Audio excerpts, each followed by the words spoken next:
بھٹکے ہوئے آہو کو پھر سوئے حرم لے چل، اس شہر کے خوگر کو پھر وسعت صحرا دے یا رب۔ بسم اللہ الرحمن الرحیم۔ اللہ اکبر، اللہ اکبر، اللہ اکبر، لبیک لبیک لبیک یا رسول اللہ صلی اللہ علیہ وسلم۔ رضیت باللہ ربا وبالاسلام دینا وبمحمد صلی اللہ علیہ وسلم نبیا ورسولا۔ الحمدللہ رب العالمین والصلاة والسلام علی رسولہ الکریم وعلی آلہ واصحابہ اجمعین۔ اما بعد فاعوذ باللہ من الشیطان الرجیم، بسم اللہ الرحمن الرحیم۔ لیشہدوا منافع لہم، صدق اللہ العظیم وصدق رسولہ النبی الکریم الامین۔ ان اللہ وملائکتہ یصلون علی النبی یا ایہا الذین آمنوا صلوا علیہ وسلموا تسلیما۔ الصلاۃ والسلام علیکہ یا سیدی یا رسول اللہ وعلی آلک واصحابک یا حبیب اللہ۔ مولایا صلی وسلم دائما ابدا علی حبیبک خیر الخلق کلہم، منزہ عن شریک فی محاسنہ فجوہر الحسن فیہ غیر منقاسم۔ محمد تاج رسل اللہ قاطبۃ،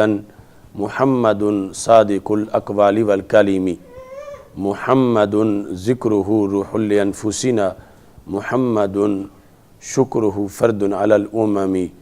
رب صلی وسلم دائما ابدا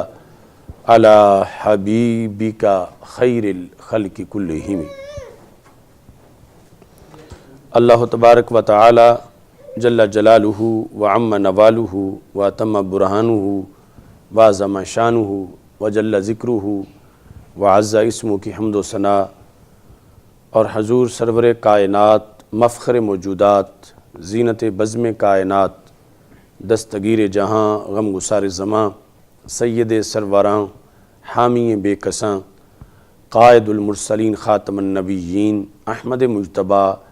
جناب محمد مصطفیٰ صلی اللہ علیہ وآلہ وصحبہ وبارک وسلم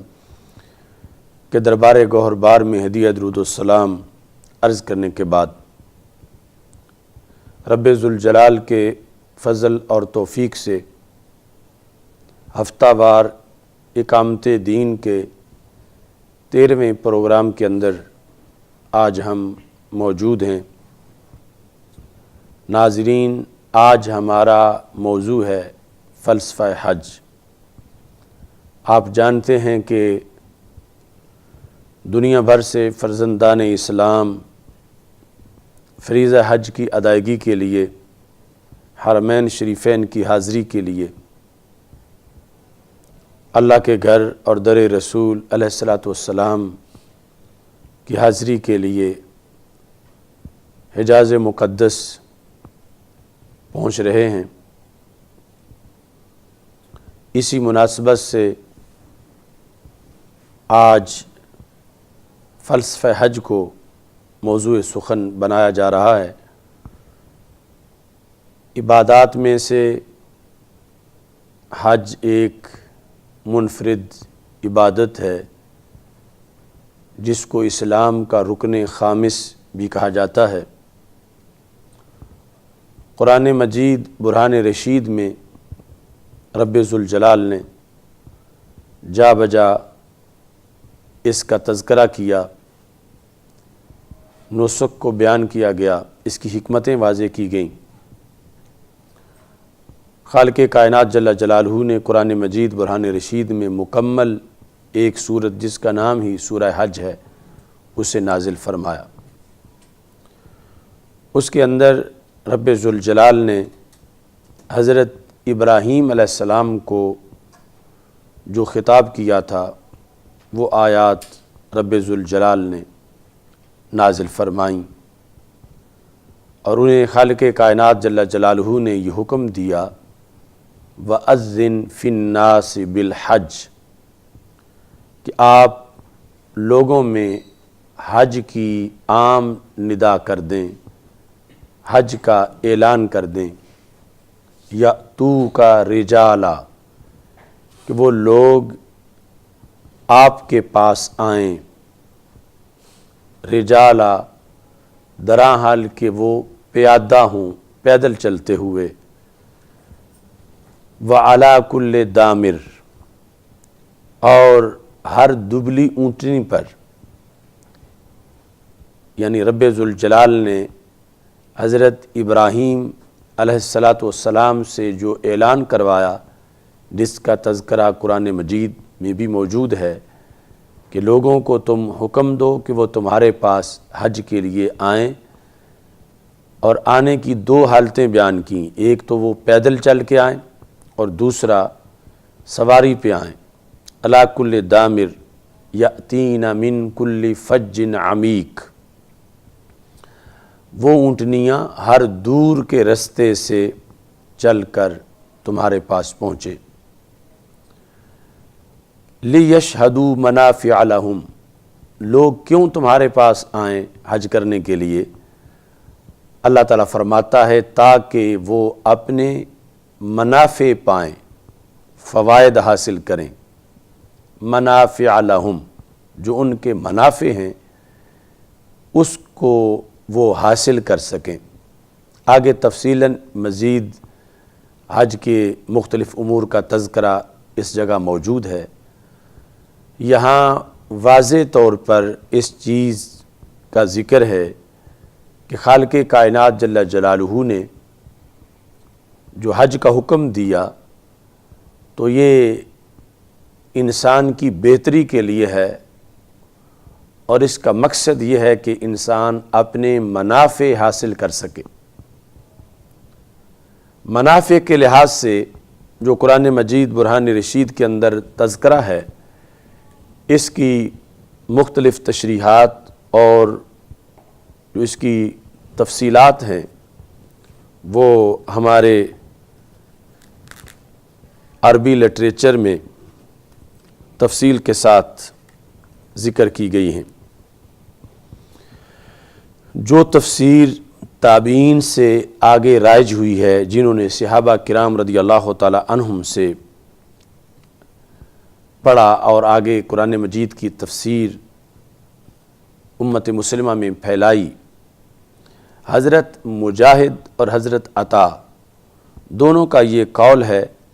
هو عام فی منافع الدنیا والآخرہ۔ تفسیر ابن کثیر کے اندر، تفسیر ابن جریر کے اندر یہ موجود ہے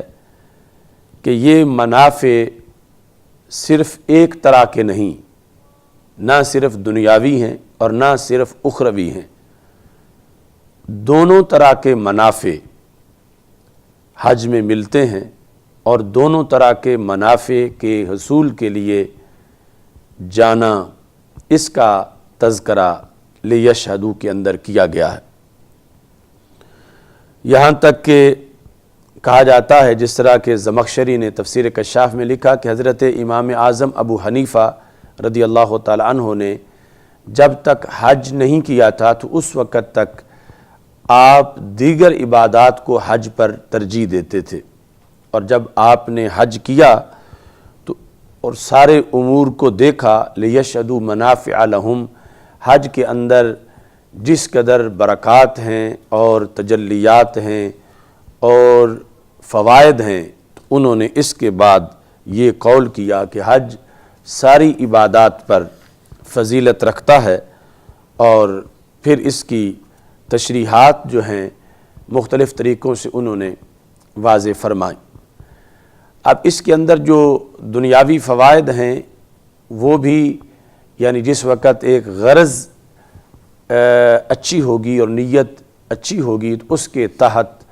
وہ بھی اچھے بن جائیں گے، لیکن اگر کوئی دینی حکمتیں چھوڑ کے کوئی دنیا کے پیش نظر آگے اس سفر میں جائے گا تو اس کی پھر مذمت بھی کی گئی ہے، جس طرح کہ نبی اکرم نور مجسم شفیع معظم صلی اللہ علیہ وسلم کے فرامین نیت کے لحاظ سے موجود ہیں، اور ایک حدیث شریف بطور خاص ہمارے آقا صلی اللہ علیہ وسلم نے اس انداز میں بھی امت کا مشاہدہ کرتے ہوئے، چونکہ آپ کو رب ذوالجلال نے علوم غیبیہ عطا کی ہے اور آپ تاجدار ختم نبوت صلی اللہ علیہ وسلم ہیں، آپ نے قیامت تک کے حالات کو دیکھا اور اس کی خبر دی، اور پھر خبر کا مقصد یہ تھا کہ جو لوگ غلطی پر ہوں وہ سنیں اور اپنی اصلاح کر لیں۔ حضرت انس بن مالک رضی اللہ تعالیٰ عنہ روایت کرتے ہیں کہ رسول اللہ صلی اللہ علیہ وسلم نے ارشاد فرمایا، یأتی علی الناس زمان، لوگوں پر ایک زمانہ ایسا آئے گا، یحج اغنیاء امتی للنزہۃ، کہ جس وقت میری امت کے اغنیاء لوگ جو غنی اور مالدار ہیں وہ سیر و تفریح کی نیت سے حج کریں گے، وَأَوْسَاطُهُمْ لِلتِّجَارَةِ، اور جو اوساط ہیں،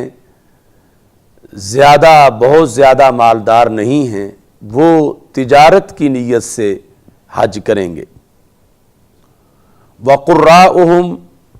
لِلرِّیَاءِ وَالسُّمْعَةِ، اور امت کے علماء قراء وہ شہرت کے لیے حج کریں گے، وَفُقَرَاؤُهُمْ لِلْمَسْأَلَةِ، اور جو نادار لوگ ہیں وہ بھیک مانگنے کے لیے، سوال کرنے کے لیے حج کریں گے۔ تو سید عالم نور مجسم شفیع معظم صلی اللہ علیہ وسلم نے جس زمانے کی خبر دی وہ ہماری آنکھوں کے سامنے ہے، اور ہمارے آقا صلی اللہ علیہ وسلم کے علم کی، آپ کی ایک ایک خبر کی آج کے حالات میں تصدیق ہو رہی ہے۔ تو سید عالم نور مجسم شفیع معظم صلی اللہ علیہ وسلم نے جہاں حج کی حکمتیں، فلسفے، منافع اور فوائد کا ذکر کیا، وہاں ایسی نیت کی مذمت کی کہ یہ نیت پیش نظر رکھ کے حج کے لیے جانا، اس کے نتائج اچھے نہیں، بلکہ اس میں رب ذوالجلال کی طرف سے پکڑ ہو سکتی ہے، گرفت ہو سکتی ہے۔ اور یہ فرمانے کا مطلب یہ تھا کہ اگر کوئی اس زمرے میں آ رہا ہوگا اور میری حدیث اس تک پہنچ جائے گی تو وہ تائب ہو جائے گا، اپنی اصلاح کر لے گا، تاکہ خالص اللہ کی رضا کے لیے وہ بیت اللہ کی طرف سفر کرے اور خالص اللہ کی رضا کے لیے وہ مناسک ادا کرے، اور پھر نوازشات کی خاطر در رسول صلی اللہ علیہ وسلم پر حاضری دے۔ سید عالم نور مجسم شفیع معظم صلی اللہ علیہ وسلم کے حج کے منافع کے لحاظ سے جو فرامین ہیں ان میں سر فہرست یہ بات ہے کہ حرمین شریفین کی سرزمین بندہ مومن کے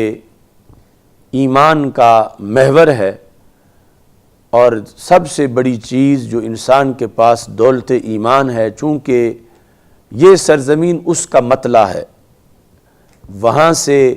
رشد و ہدایت کے آفتاب طلوع ہوئے، وہاں سے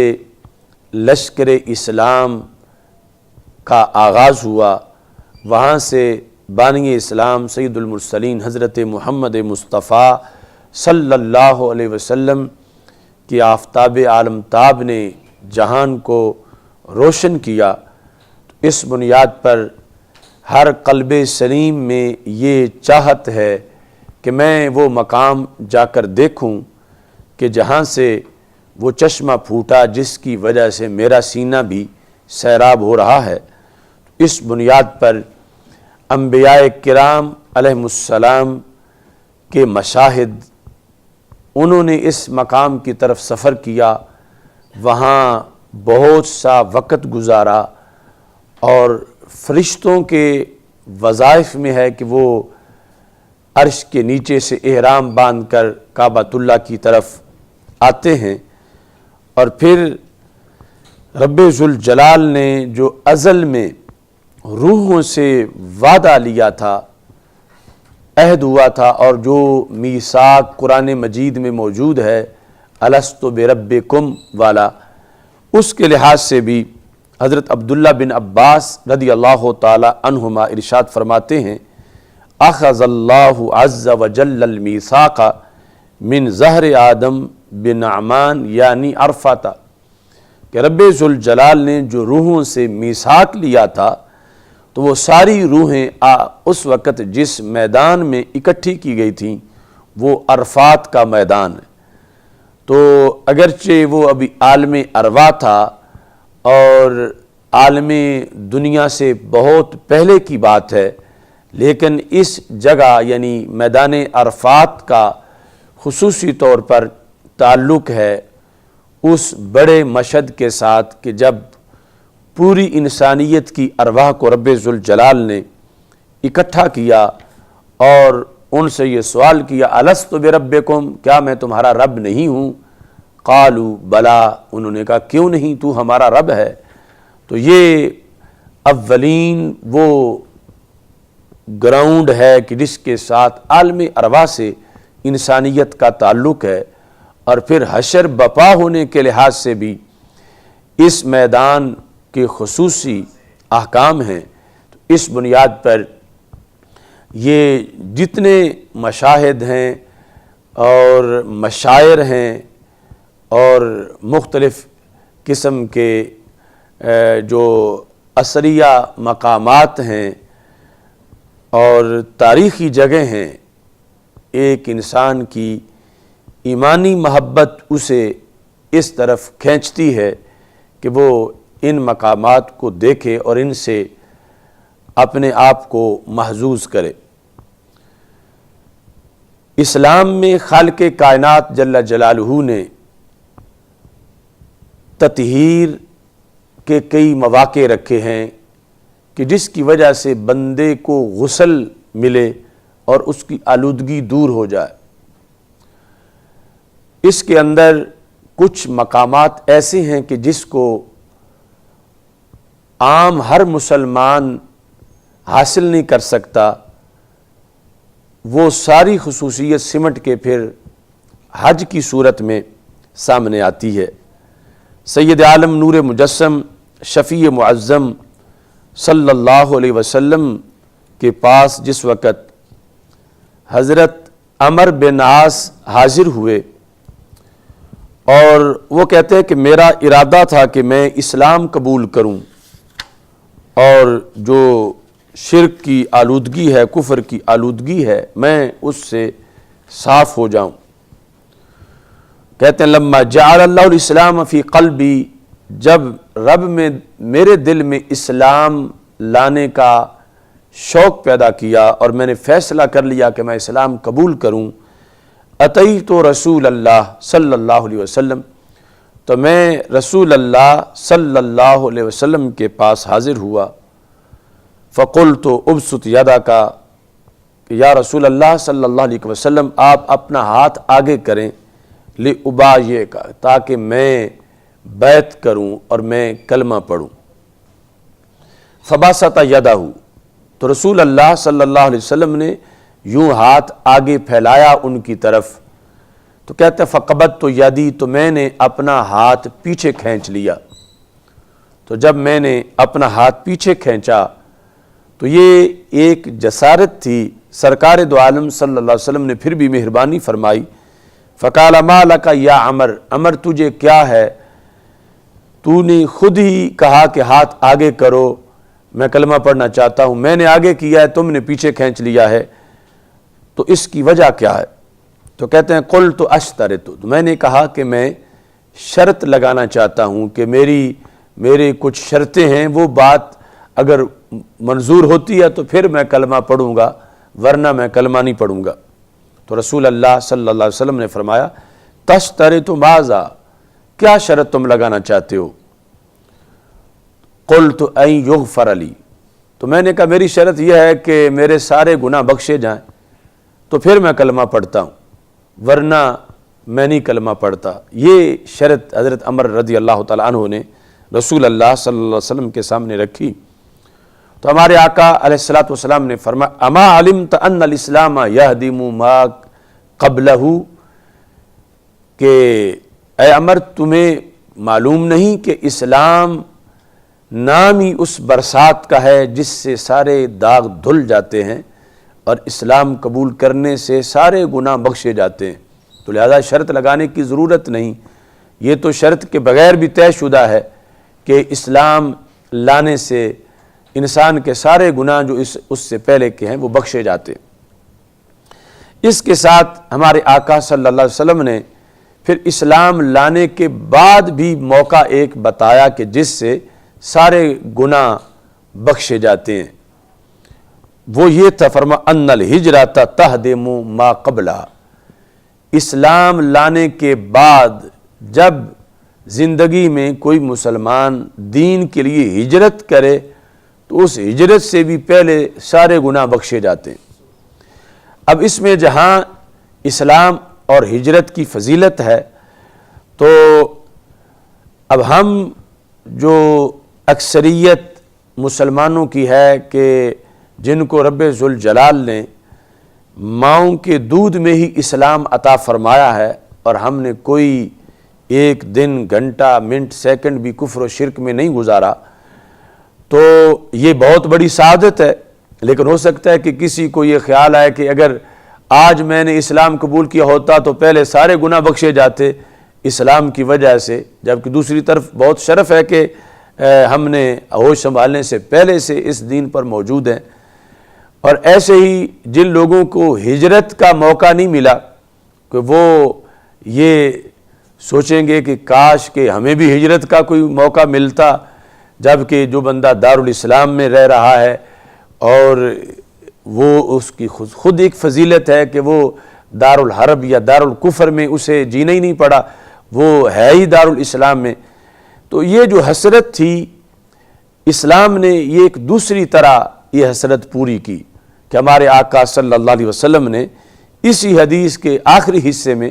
ارشاد فرمایا جو صحیح مسلم میں موجود ہے، فرمایا وَأَنَّ الْحَجَّ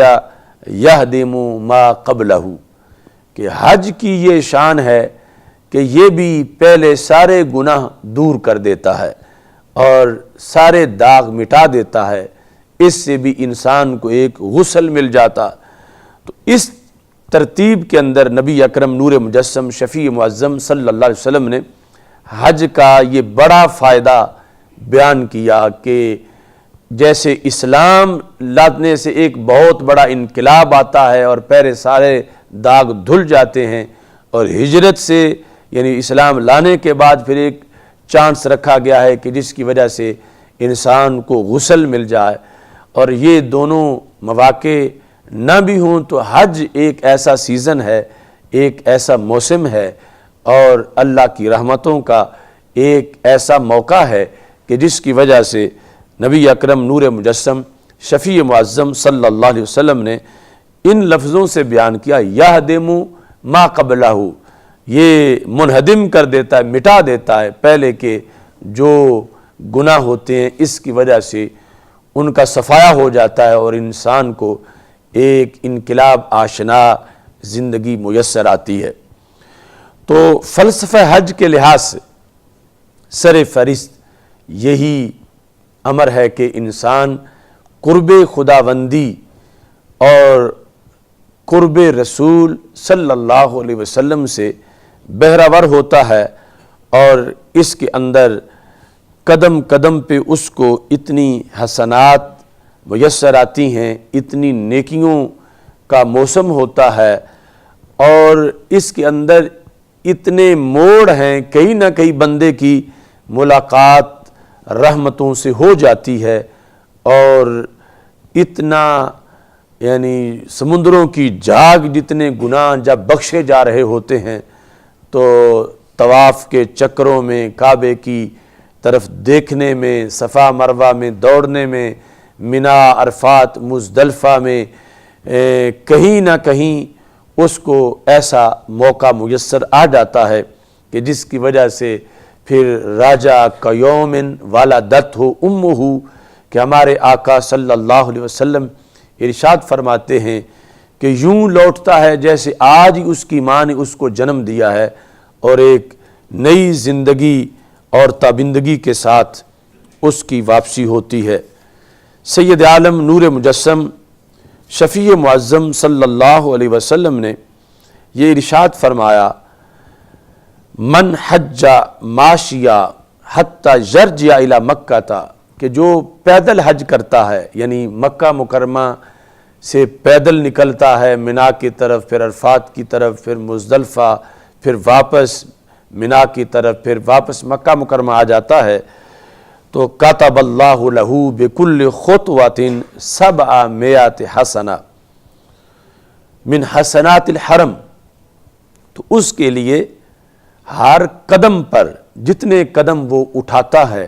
ہر قدم پر 700 نیکیاں لکھی جاتی ہیں حرم کی نیکیوں سے۔ تو عام نیکی اور ہے، حرم کی نیکی اور ہے۔ تو فرمایا پیدل جب چلتا ہے تو اسے ہر قدم پر حرم والی 700 نیکیاں ملتی ہیں۔ تو سرکار دو عالم صلی اللہ علیہ وسلم سے پوچھا گیا، وما حسنات الحرم، حرم کی نیکیوں کی کیا شان ہے؟ یعنی عام نیکیاں اس کو نہیں ملتی، اس کو 700 نیکیاں حرم والی ملتی ہیں۔ تو حرم کی ایک نیکی کا کیا مقام ہے؟ تو ہمارے آقا صلی اللہ علیہ وسلم نے ارشاد فرمایا، بکل حسنۃ 100,000 حسنہ، حرم کی ایک نیکی عام نیکیوں میں 1,00,000 نیکی کے برابر ہوتی ہے۔ یعنی ایک طرف حرم کی نیکی ہو اور دوسری طرف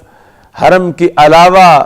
جو نیک کام کیے گئے ان کی 1,00,000 نیکی ہو، تو حرم کی ایک نیکی اس 1,00,000 نیکی کے برابر ہوتی ہے۔ اتنا بڑا حرم کی نیکی کا مقام ہے، تو پھر ہر قدم پر اس کو 700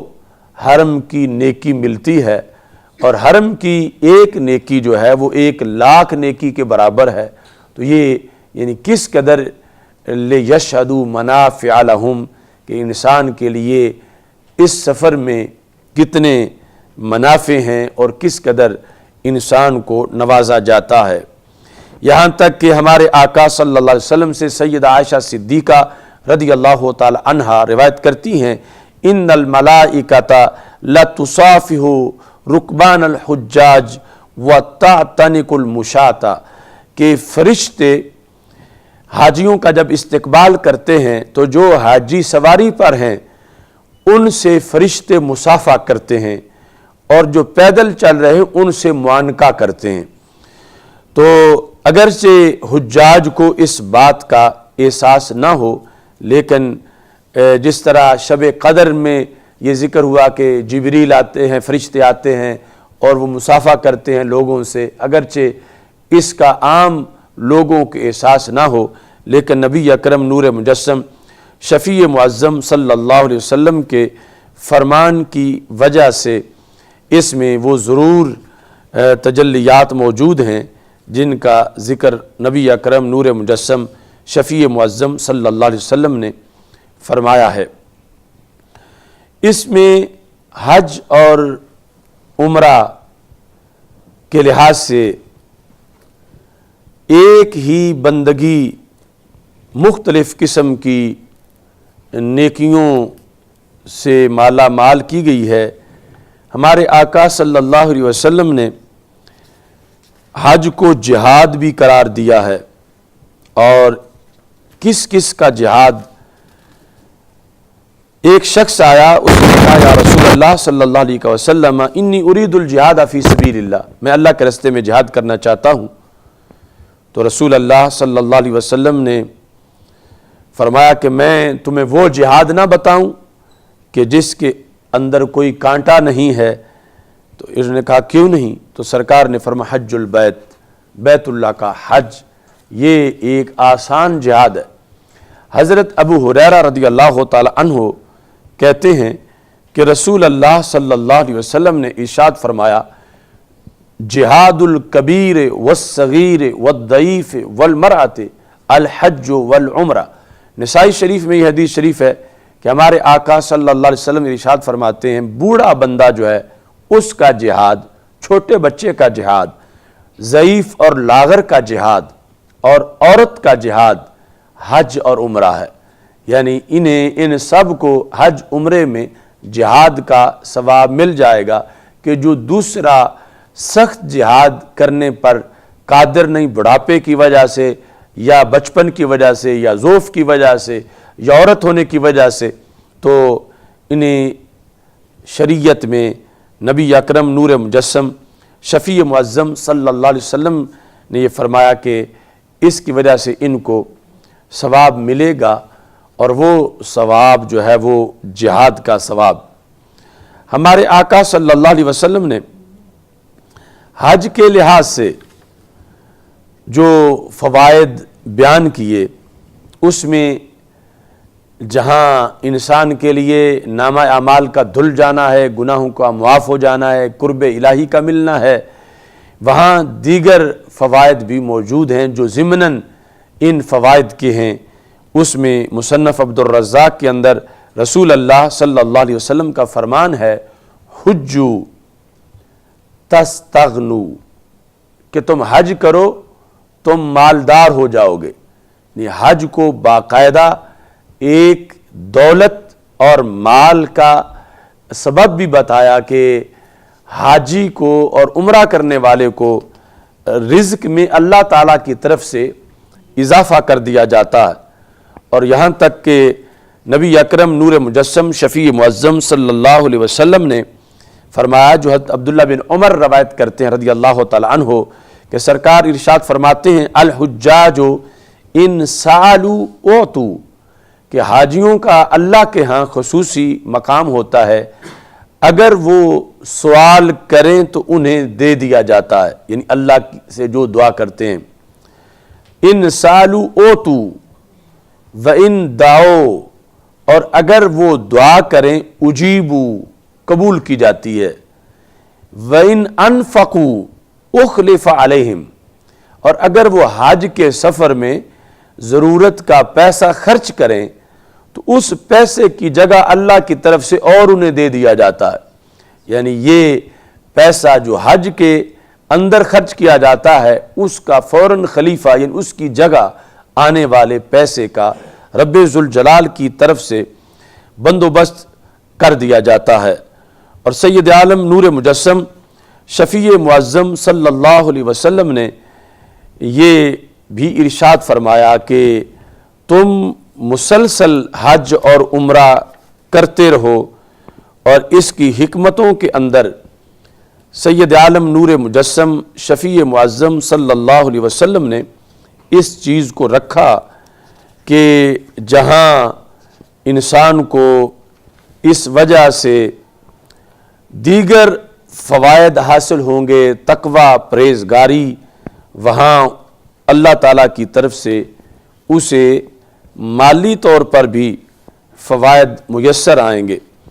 اور سید عالم نور مجسم شفیع معظم صلی اللہ علیہ وسلم نے فرمایا کہ تابعوا بین الحج والعمرہ، کہ حج اور عمرہ جو ہے یہ تم مسلسل کرتے رہو۔ اس سے فائدہ کیا ہوگا؟ ایک مقام پر فرمایا کہ یہ تدفع میتۃ السوء، کہ اس سے بندے کی بری موت نہیں آئے گی، یعنی وہ بری موت کو دفع کر دے گا یہ مطابت، یہ مسلسل حج عمرہ کرنا۔ وعیلۃ الفقر، اور جو ناداری اور بھوک کا پرابلم ہے اس کو بھی اللہ تبارک و تعالی دور فرما دے گا۔ اور فرمایا تابعوا بین الحج والعمرہ، حضرت عبداللہ بن مسعود رضی اللہ تعالی عنہما اس کو روایت کرتے ہیں، فرمایا فَإِنَّهُمَا يَنْفِيَانِ الْفَقْرَ وَالذُّنُوبَ، کہ یہ اگر مسلسل حج عمرہ کرو گے تو اس سے کیا ہوگا کہ یہ دونوں فقر کا خاتمہ کر دیتے ہیں، یعنی فقر بمعنی ناداری اور بھوک، اور والذنوب گناہوں کا بھی خاتمہ کر دیتے ہیں، یعنی ناداری بھی اس کی وجہ سے دور ہوتی ہے اور گناہ بھی دور ہوتے ہیں۔ اس کی مثال دی رسول اللہ صلی اللہ علیہ وسلم نے، کما ینفی الکیر خبث الحدید والذہب والفدۃ، فرمایا جس طرح سونار کی یا لوہار کی بھٹی لوہے کے ساتھ جو زنگ لگا ہوتا ہے اس کو دور کر دیتی ہے، اور سونار کی بھٹی سونے اور چاندی کے زنگ کو دور کر دیتی ہے، فرمایا ایسے ہی جو متابعت ہے حج عمرہ میں، یعنی پے در پے حج عمرہ کرنا، اس کی وجہ سے یہ انسان سے دو چیزیں جو ہیں وہ دور ہو جاتی ہیں، فقر اور ذنوب، یعنی گناہ اور ساتھ ناداری اور یہ جو بھوک ہے۔ تو لِیَشْهَدُوا مَنَافِعَ لَهُمْ جو آیت کریمہ ہم نے اس فلسفہ حج کے ابتدا میں پڑھی، اور پھر حضرت مجاہد جیسے ائمہ کی طرف سے تفسیر میں یہ کہا کہ یہ منافع دونوں طرح کے ہیں، تو اب دونوں طرح میں اس چیز کی پھر ہم نے حدیث میں سے مذمت بھی کی کہ کوئی تجارت کی نیت سے نہ جائے۔ اب یہ جو دنیا کا فائدہ آ گیا وہ اس کے ضمن میں آیا کہ اللہ کی طرف سے اس میں برکت ڈال دی جائے گی، اور یہاں تک کہا گیا کہ حاجی اور عمرہ کرنے والا کبھی بھوکا نہیں مرتا، یعنی ان کے لیے خصوصی طور پر اللہ کی طرف سے ان کے رزق میں اضافہ کر دیا جاتا ہے۔ اس چیز کی ترغیب نہیں دی جا رہی کہ لوگ دنیا کے پیش نظر حج کریں، بلکہ یہ سمجھایا جا رہا ہے کہ وہ رب جب عام مخلوق کو دیتا ہے تو جو اس کے مہمان بنیں گے ان کو کیوں نہیں دے گا، بلکہ ان کو وہاں بھی دے گا اور ان کو بعد کے لیے بھی دے گا، اور ان کی نسلوں تک جو ہے اس کے اثرات پہنچیں گے۔ تو اس بنیاد پر یعنی اصل مقصد رضائے الہی، قرب خداوندی، رسول اللہ صلی اللہ علیہ وسلم کی چوکھٹ اور دہلیز کا قرب، اس کے اوپر مرتب ہونے والے جو انعامات ہیں ان انعامات کے اندر اس چیز کو رکھا گیا کہ جس میں یہ دنیا کے منافع بھی موجود ہیں جو رزق کی اندر برکت کی شکل کے میں انسان کو میسر آتے ہیں۔ پھر حاجی کو اس سلسلہ میں حاجی کا ایک اپنا کوٹا مقرر کیا گیا کہ وہ خود تو عظیم بن ہی گیا ہے، آگے اللہ کے دربار میں اس کی ایک اپروچ ہے، ایک اس کی ویلیو ہے، اور اس کے لحاظ سے حضرت ابو موسیٰ اشعری رضی اللہ تعالیٰ عنہ کہتے ہیں الحاج یشفع فی 400 من اہل بیتہ، کہ حاجی کا اتنا بڑا کوٹا ہے کہ اس کے خاندان میں سے 400 کے بارے میں اس کی سفارش قبول ہو جاتی، یعنی 400 400 یعنی اوپر جو یعنی فیملی بڑی فیملی ہے اس کے 400 افراد تک بخشوا لینا اللہ کے دربار میں، یہ اس کو رب ذوالجلال کی طرف سے کوٹا دیا جاتا ہے۔ اور سید عالم نور مجسم شفیع معظم صلی اللہ علیہ وسلم نے اسی مقصد کے لیے حاجی سے دعا کروانے کا بھی حکم دیا کہ حضرت عبداللہ کہتے ہیں کہ نبی اکرم صلی اللہ علیہ وسلم نے ارشاد فرمایا کہ من جاء حاجہ یرید وجہ اللہ، جو حج کرنے آیا اور مقصد اللہ کی رضا ہے، غفر لہ ما تقدم من ذنبہ وما تأخر، اس کے پہلے گناہ بھی بخشے گئے اور پچھلے بھی، وشفع فی من دعا لہ، اور جس کے بارے میں بھی وہ دعا کرے گا اس کی سفارش کو قبول کیا جائے گا۔ فی من دعا لہ، اب پہلے تو خصوصیتی خاندان کے لحاظ سے اس میں مطلقاً ہے کہ وہ جس کے لیے بھی دعا کرے، یعنی اللہ کے گھر میں اللہ تعالیٰ کے نیت سے اور رضا کے لیے اس سفر کی یہ برکت اسے میسر آئی کہ اس کی یہ اپروچ ہے کہ وہ دعا کرے گا، اور یہ شریعت نے اس کو کوٹا دیا ہے شفع فی من دعا لہ، کہ وہ جس کے لیے دعا کرتا ہے تو اس کی سفارش کو قبول کیے جانے کا ذکر حدیث شریف میں فرما دیا گیا۔ نبی اکرم نور مجسم شفیع معظم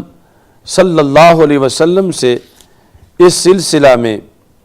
یہ بھی روایت کیا گیا ہے جو مسند امام احمد میں موجود ہے۔ ہمارے آقا صلی اللہ علیہ وسلم ارشاد فرماتے ہیں اذا لقیت الحاج، جب تمہاری حاجی سے ملاقات ہو، یعنی وہ حج کر کے واپس آ رہا ہے، منصب حج پر فائز ہو چکا ہے، حاجی بن چکا ہے، فصافح ہو، تم اس سے مصافحہ کرو، وسلم علیہ، تم اسے سلام کہو، ومر ہو، اور تم اس سے یہ درخواست کرو، کس چیز کی؟ ان یستغفر لک، کہ وہ تمہارے لیے استغفار کرے۔ استغفار ہوتا ہے کسی کے گناہ کی بخشش طلب کرنا، کہ تم اس سے مصافحہ کرو اور تم اسے سلام کہو اور تم اس سے یہ کہو کہ وہ تمہارے لیے استغفار کرے، یعنی خاص مکان پر جانے کی وجہ سے، خاص زمان میں وقت وہ جو نوازتا ہے اور جگہ جس سے نوازشات ملتی ہیں، وہاں پر جانے کی وجہ سے اب یہ اتنا عظیم ہو گیا ہے کہ تم اسے کہو کہ وہ تمہارے لیے سفارش کرے، یعنی خود تو وہ بخشا گیا ہے اور ایک سفارش قیامت کے دن ہے، تو یہ دنیا میں کہا گیا کہ تم اس سے کہو کہ وہ تمہارے لیے اللہ سے دعا کرے تمہارے گناہوں کی بخشش کے لیے۔ اب اس میں ہمارے عرف میں یہ بات موجود ہے، اور یہ کہ حاجی ابھی گھر نہ پہنچا ہو تو اس سے پہلے اس سے ملا جائے اور اس سے دعا کے لیے کہا جائے، اگرچہ بعد میں بھی اس کی دعا ہی ہے، اور اللہ تعالیٰ سے امید ہے کہ اللہ تعالیٰ اس دعا کو قبول کرے، لیکن اصل جو اس کا بڑا اعزاز ہے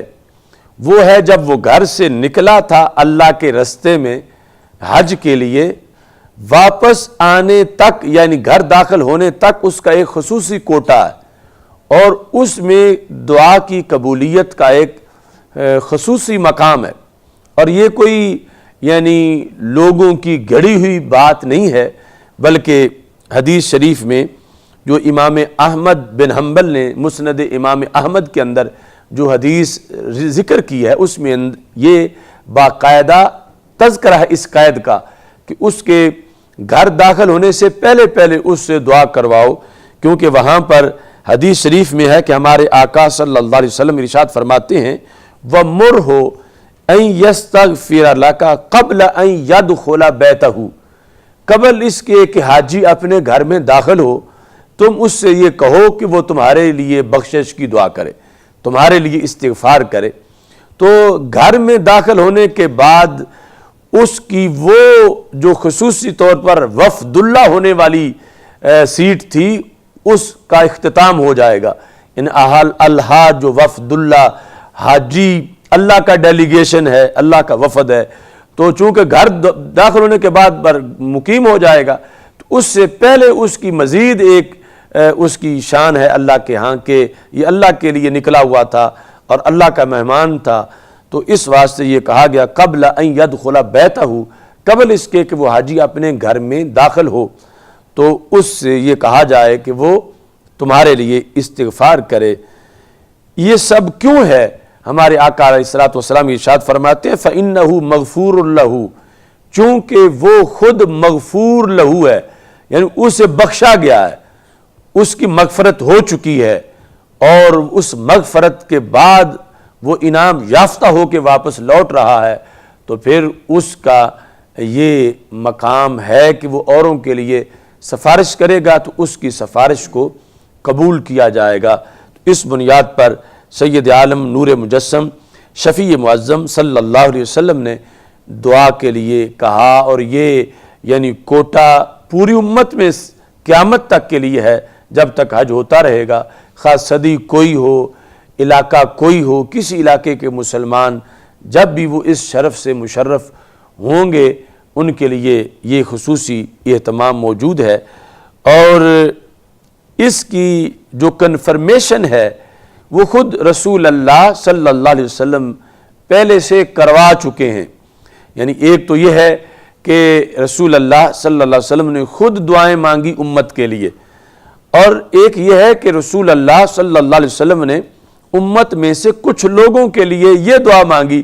کہ رب یہ جو دعا کریں تو قبول کر لے۔ یعنی یہ خصوصی مہربانی ہے رسول اللہ صلی اللہ علیہ وسلم کی کہ کچھ لوگوں کے لیے یہ دعا فرما گئے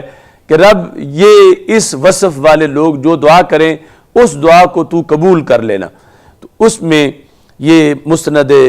مستدرک للحاکم کے اندر یہ حدیث شریف ہے کہ حضرت ابو ہریرہ رضی اللہ تعالیٰ عنہ کہتے ہیں کہ رسول اللہ صلی اللہ علیہ وسلم نے یہ ارشاد فرمایا، اللہ سے دعا کی، اللہ تعالیٰ سے درخواست کی، اللہم اغفر للحاج ولمن استغفر لہ،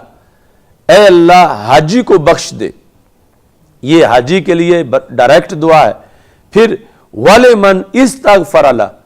اسے بھی بخش دے جس کی بخشش حاجی چاہے، جس کے لیے حاجی استغفار کرے رب اسے بھی بخش دے۔ یعنی یہ مسلسل رحمت ہے رسول اللہ صلی اللہ علیہ وسلم کی طرف سے، یعنی کتنی اعلیٰ درجے کی دعائیں کی، یعنی حاجی بخش دے، حاجی کو بخش دے، اور پھر حاجی کا کوٹا بھی منظور کروا لیا کہ جس کے لیے پھر حاجی بخشش مانگے رب اسے بھی بخش دے۔ تو وَلِمَنْ اسْتَغْفَرَ لَهُ، جس کے لیے حاجی استغفار کرے اے اللہ تو اسے بھی بخش دے، اس کے لیے بھی استغفار کا خصوصی طور پر نبی اکرم نور مجسم شفیع معظم صلی اللہ علیہ وسلم نے اللہ تعالیٰ سے یہ اہتمام کروایا، اور یہ سفر حج اس کے ایک ایک قدم پر رحمتیں رکھی گئیں، اور جامع فوائد کے لیے حضرت علی رضی اللہ تعالی عنہ رسول اللہ صلی اللہ علیہ وسلم سے یہ روایت کرتے ہیں کہ سرکار نے ارشاد فرما، من اراد دنیا و آخرہ فلیؤم ھذا البیت لیشہدوا منافع لہم، جو آیت کریمہ جس کی تفسیر ہم بیان کر رہے ہیں کہ حج ہے منافع کی حصول کے لیے،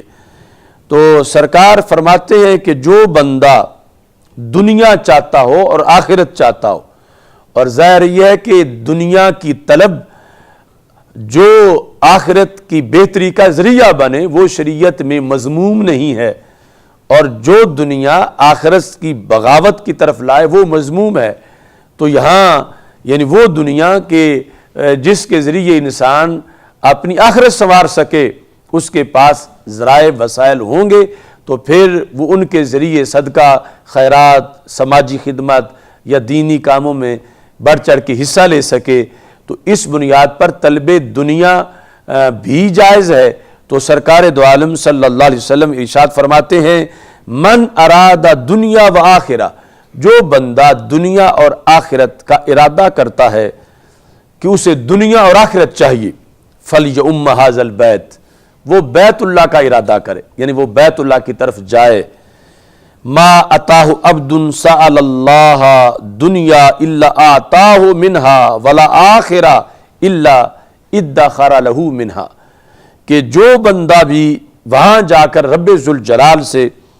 دنیا مانگتا ہے تو اللہ اسے دنیا دے دیتا ہے، اور اگر آخرت مانگتا ہے تو اللہ اس کے لیے ذخیرہ کر لیتا ہے، یعنی جو اس کو آخرت میں جا کر اس سے حصہ ملے گا۔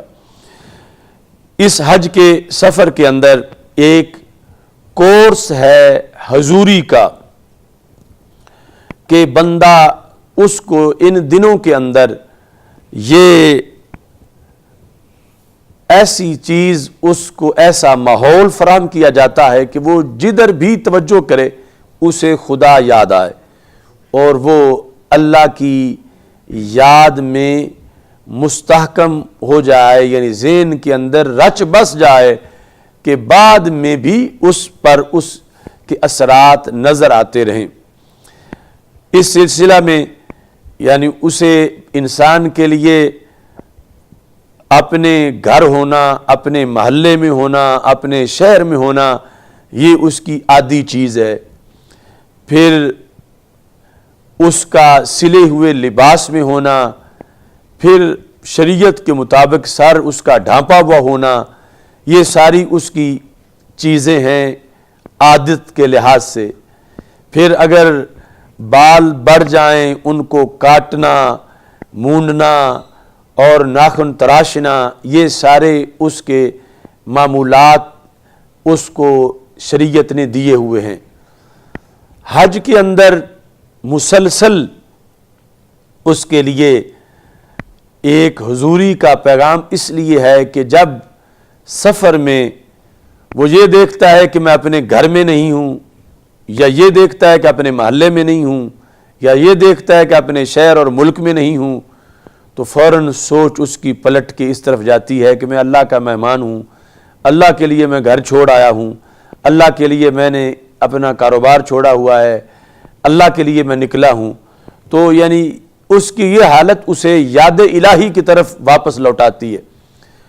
جب وہ اپنے آپ کو دیکھتا ہے اور اس دیکھتا ہے کہ میں نے تو جو ہمیشہ سلے کپڑے پہنے ہوتے تھے، اب میں تو 2 چادروں میں ہوں، تو ایسا کیوں ہے؟ تو یہ حالت بھی اسے اس طرف مائل کرتی ہے، چونکہ تم احرام کی حالت میں ہو اور تم حج کے لیے نکلے ہو اور تم وفد اللہ ہو، اللہ کا وفد ہو اور اللہ تعالیٰ کے لیے جا رہے ہو، تو اس سے بھی یعنی سوچ اس کی پلٹ کے پھر یاد الہی کی طرف آ جاتی ہے۔ اگر وہ اس چیز کو دیکھتا ہے کہ میں تو ہمیشہ سر ڈھانپ کے رکھتا تھا، میرا سر ننگا کیوں ہے، اچانک جب یعنی اس کو یہ خیال آتا ہے کہ میں سر ڈھانپوں تو فوراً آگے یہ ہے کہ میں حالت احرام میں ہوں، اور حالت احرام یہ خصوصی حالت ہے کہ جس میں اللہ کی رحمتیں برستی ہیں۔ تو پھر جب اس کو اپنے بڑے ہوئے بال دیکھتا ہے اور خیال آتا ہے کہ میں کاٹوں، تو آگے سے پھر یہ اس کے دل سے صدا آتی ہے کہ اس وقت رب کو یوں رہنا پسند ہے، اور یہ حالت ہے خاص احرام کی حالت ہے۔ بڑے ہوئے ناخن دیکھتا ہے، کاٹنے کا خیال آئے تو وہ خیال بھی بالآخر یاد الہی کی طرف اس کو لے جاتا ہے۔ تو یہ یعنی پورے کا پورا ماحول اس کو ایسا دیا جاتا ہے کہ جس ماحول کے اندر وہ پکا ہو جائے حضوری کے لحاظ سے، اللہ کی ذکر، اللہ کی یاد میں، کہ جدھر بھی دیکھے ما رأیت شیئا الا رأیت اللہ قبلہ وما رأیت شیئا الا رأیت اللہ بعدہ۔ صوفیاء کے 2 طبقے ہیں۔ ایک طبقہ وہ ہے، وہ کہتے ہیں کہ میں جو شے دیکھوں اس شے کے بعد مجھے اللہ نظر آ جاتا ہے، ما رأیت شیئا الا رأیت اللہ بعدہ، میں جو بھی دیکھتا ہوں اس کو دیکھ کر بالآخر میری سوچ اللہ تک چلی جاتی ہے۔ اور دوسرا اس سے بھی اگلی شان والا ہے، وہ کہتا ہے ما رأیت شیئا الا رأیت اللہ قبلہ، میں جو شے بھی دیکھتا ہوں وہ شے بعد میں نظر آتی ہے، اللہ مجھے پہلے نظر آتا ہے، یعنی اللہ تعالیٰ کے جلوے۔ اس طرح یعنی یہ حلولیہ والا عقیدہ مراد نہیں ہے، جس طرح کچھ خرافاتی لوگ یعنی ہر چیز میں اس کو اللہ کہہ رہے ہوتے ہیں۔ اس سے مراد یعنی کہ اس کا خالق اللہ ہے، اس کو نعمتیں رب نے دی ہیں، اور پھر یہ دلائل اس کے سامنے اتنے واضح ہو جاتے ہیں کہ اس کے سامنے یعنی باقی غیر اللہ ہر چیز جو ہے اس پر اللہ تعالیٰ کے جلوے اور اللہ تعالیٰ کی طرف رجوع یہ اس کے سامنے غالب آ چکا ہوتا ہے۔ تو یہ پھر حج کے اندر یعنی اس لحاظ سے اسے کورس کرایا جا رہا ہے۔ تو اس بنیاد پر پھر یہ جو سفر ہے یعنی کتنا مقدس سفر ہے اور اس میں شریعت کے تابع ہونا کتنا لازم ہے، اس بنیاد پر ایک حدیث شریف جہاں نبی اکرم نور مجسم شفیع معظم صلی اللہ علیہ وسلم نے یہ تذکرہ کیا کہ حج سے گناہ بخشے جاتے ہیں، وہاں ہمارے آقا صلی اللہ علیہ وسلم نے ساتھ یہ قید بھی لگائی کہ چونکہ انعام تو بہت بڑا ہے، ما تقدم من ذنبہ ہی والا ہی کافی ہے، لیکن یہاں تو وہ ما تاخرہ بھی ہے کہ جو پہلے تھے وہ بھی بخشے گئے، جو آگے کرنے ہیں وہ بھی بخشے گئے۔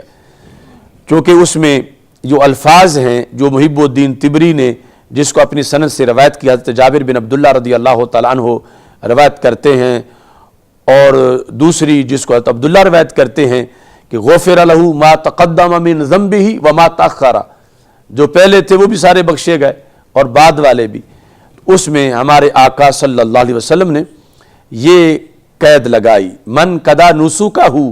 کہ جس نے مناسک حج کو ادا کیا، وَسَلِمَ النَّاسُ مِن لِسَانِهِ وَيَدِهِ، اور اس پورے سفر میں لوگ اس کی زبان اور ہاتھ سے محفوظ رہے۔ یعنی یہ حج کے اندر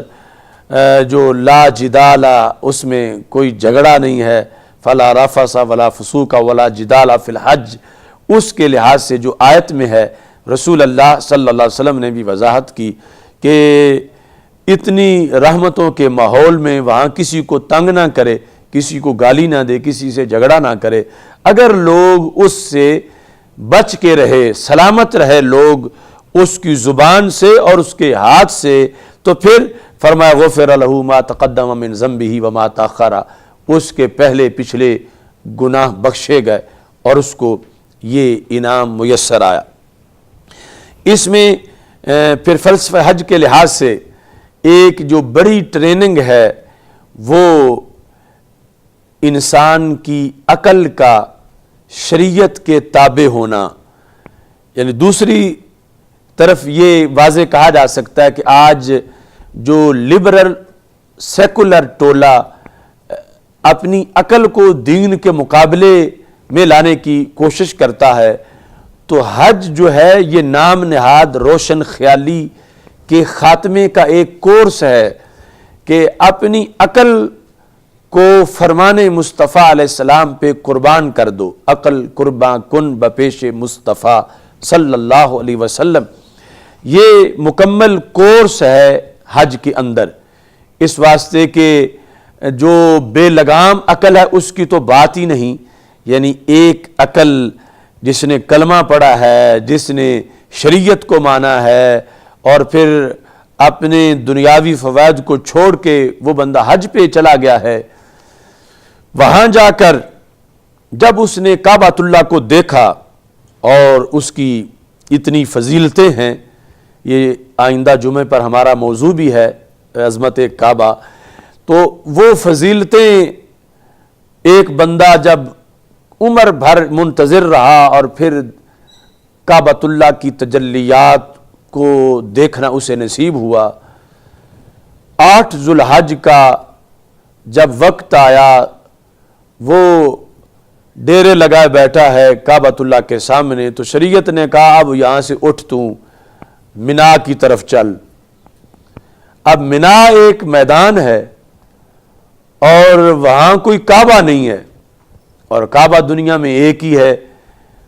اور اس کے سامنے بندہ پہنچ چکا ہے اور یہ سیر نہیں ہو رہا اس کو دیکھ دیکھ کے، چونکہ وہاں دیکھنے والوں کے لیے جدا رحمت نازل ہوتی ہے، طواف کرنے والوں کے لیے جدا نازل ہوتی ہے، سجدہ کرنے والوں کے لیے جدا نازل ہوتی ہے، تو اس کو شریعت نے کہا کہ اب تم احرام باندھ اور منا چل۔ اب اگر یہ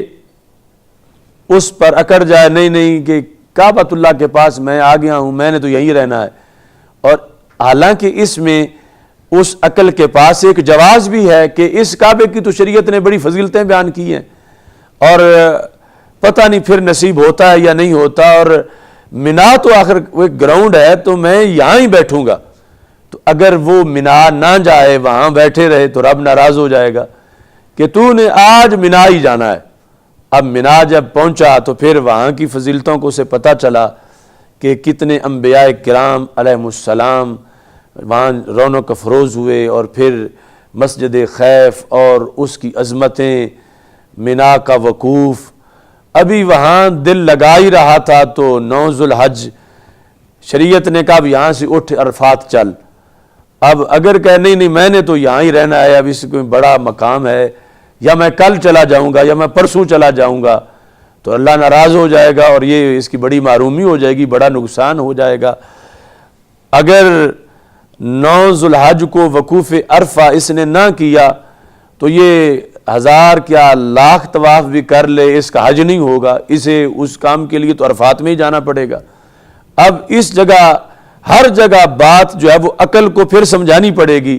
کہ تو اب آگے چل، یہاں سے اٹھ چکے، شریعت کہہ رہی یہاں نہیں رہنا، اب یہاں سے آگے جانا ہے۔ اب عرفات میں پہنچے تو وہ رحمتوں کی ریل پیل اور بڑے میلے بخشش کے، اور اتنے کروڑوں گناہ بخشے جا رہے ہیں سمندروں کی جھاگ کی طرح، اور عرفات میں گڑ گڑا کے اللہ سے دعائیں مانگتے مانگتے ادھر مغرب کا وقت ہوا، شریعت نے کہا اب چل، یہاں مغرب بھی نہیں پڑھنی، مغرب چل کے آگے مزدلفہ میں پڑھنی ہے۔ عقل کہہ رہی تھی کہ یہ تو بڑا سنہری موقع ہے اور یہاں بڑی رحمت کی ریل پیل ہے، میں کیسے چھوڑ کے چلا جاؤں؟ تو شریعت نے کہا کہ تو ضرور مزدلفہ پہنچے گا تو مغرب پڑھ سکتا ہے، نہ رستے میں پڑھے گا نہ یہاں پڑھ سکتا ہے۔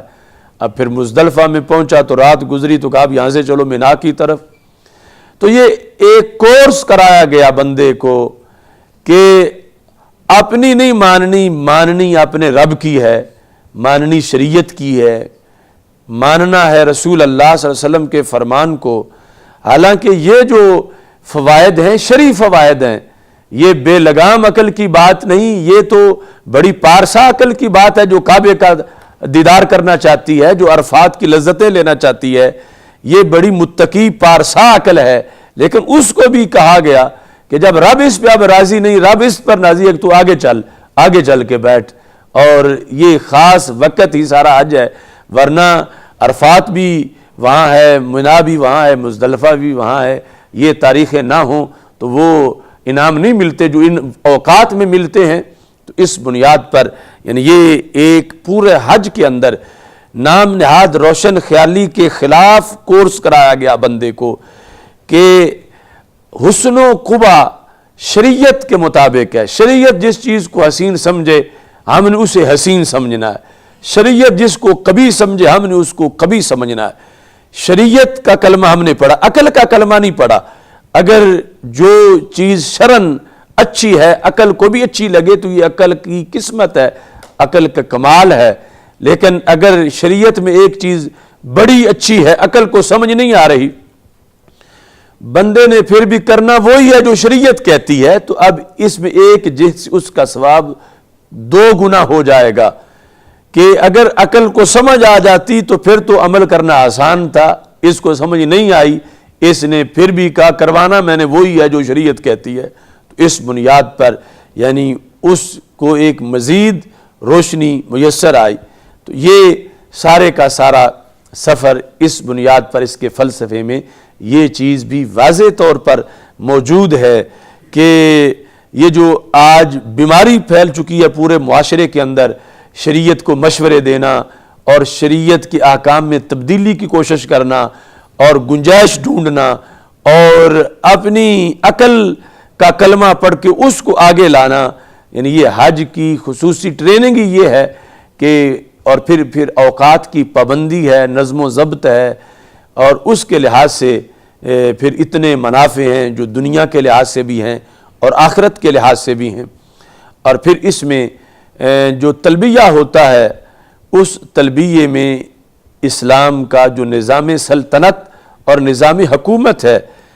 وہ بار بار اتنی بڑی عبادت کے اندر وہ سیاسی نعرہ بار بار لگوایا جاتا ہے، لبیک اللہم لبیک لبیک لا شریک لک لبیک ان الحمد والنعمت لک والملک لا شریک لک۔ یہ جو والملک ہے یہ ہے اسلام کا سیاسی نظام۔ اتنا مقدس موقع، بخشش، فکر آخرت، رحمت اور دعاؤں کا موسم، اللہ کی تعریف، اللہ کی حمد، اللہ کی توحید، اس سب کے درمیان بار بار حاجی کو کہا جا رہا ہے کہ تو یہ کہے کہ ملک صرف اللہ کا ہے، یعنی راج اس کا ہے، حکومت اس کی ہے۔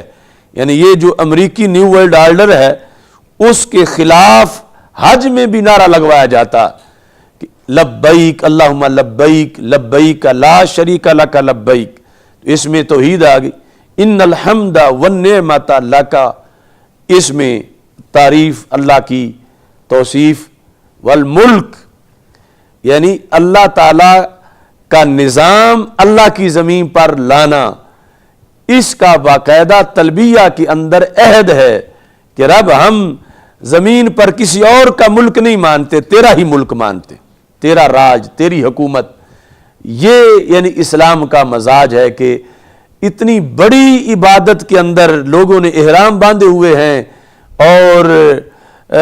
پراگندہ حال ہیں، کہاں کہاں سے سفر کر کے پہنچے ہوئے ہیں، چیخ چلا رہے ہیں، اور آخرت ان کے سامنے ہے۔ اس نعرے کے اندر بھی جو نظام سلطنت اسلام کا، اس کو باقاعدہ حصہ دیا گیا، اور یہ بار بار سارے حاجی مل کے کہہ رہے ہیں کہ تیرا ہی ملک ہے، تیرا ہی راج ہے، تیری ہی حکومت ہے۔ یہ اسلام کا مزاج اور حج کے اندر کا یہ خصوصی سبق ہے۔ نظام مصطفیٰ صلی اللہ علیہ وسلم کی حکمرانی جو منشور ہے، تحریک لبیک یا رسول اللہ صلی اللہ علیہ وسلم، تحریک لبیک اسلام کا، تو والملک کے اندر یعنی یہ باقاعدہ سارے حاجی عہد کر کے آتے ہیں۔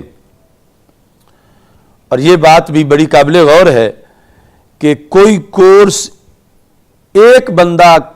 کر کے آ جائے کسی ایک شہر میں یا ایک بستی میں، تو اس کی اثرات مرتب ہوتے ہیں کہ یہ بندہ تو فلاں کورس کر کے آیا ہے، آگے پھر اس کورس کے اثرات مرتب ہوتے ہیں۔ تو سالانہ کتنے لوگ کورس کر کے آ رہے ہیں کہ اللہ کی زمین پر اللہ کا نظام لانا ہے، سالانہ کتنے لوگ کورس کر کے آ رہے ہیں، حج میں نیکی کا، بخشش کی خوشبو لے کے آ رہے ہیں۔ تو ایک ایک حاجی کی وجہ سے کم از کم ایک ایک محلے میں تو انقلاب آنا چاہیے۔ یعنی حج کا جو پورا مقصد ہے، سالانہ اتنے حاجی، اب کوئی ایسا محلہ کیا ہوگا پاکستان کا کہ جس میں کوئی حاجی نہ ہو؟ اب حاجی کے حج کی خوشبو کا آگے پھیلنا، اصل یہ مقصد حج ہے کہ وہ وہاں سے جو حاصل اس نے کیا، جو تقوی، جو پرہیزگاری، جو عقل کے لیے دین کی روشنی، جو شریعت پر عمل کا جذبہ، جو نظام مصطفیٰ صلی اللہ علیہ وسلم کا حلف اس نے اٹھایا، وہ آ کر اپنے محلے میں واپس آ کر اپنے رشتہ داروں میں، اپنے دوستوں میں، تو یہ لمحہ فکریہ ہے کہ اتنے لاکھوں لوگ کورس کر کے آئیں اور آگے اس کورس کا سبق ہی نہ پڑھائیں، یا آگے اس کورس کو الا ماشاءاللہ اس کی آگے تبلیغ نہ کریں، تو یہ ہمارے لیے ایک لمحہ فکریہ ہے۔ تو یہ حجاج کو یہ چاہیے کہ جو رب نے ان کو چنا اتنے بڑے مقصد کے لیے، تو اس مقصد کے آگے مبلغ بھی بنے اور اس مقصد کی پھر آگے تبلیغ کریں۔ یہ سارے کا سارا سفر حج، اس میں در رسول صلی اللہ علیہ وسلم کی حاضری انسان کی قسمت کا عروج ہے، اور نبی اکرم نور مجسم شفیع معظم صلی اللہ علیہ وسلم نے فرمایا، من حج فلم یزرنی فقد جفانی، کہ جس نے حج تو کیا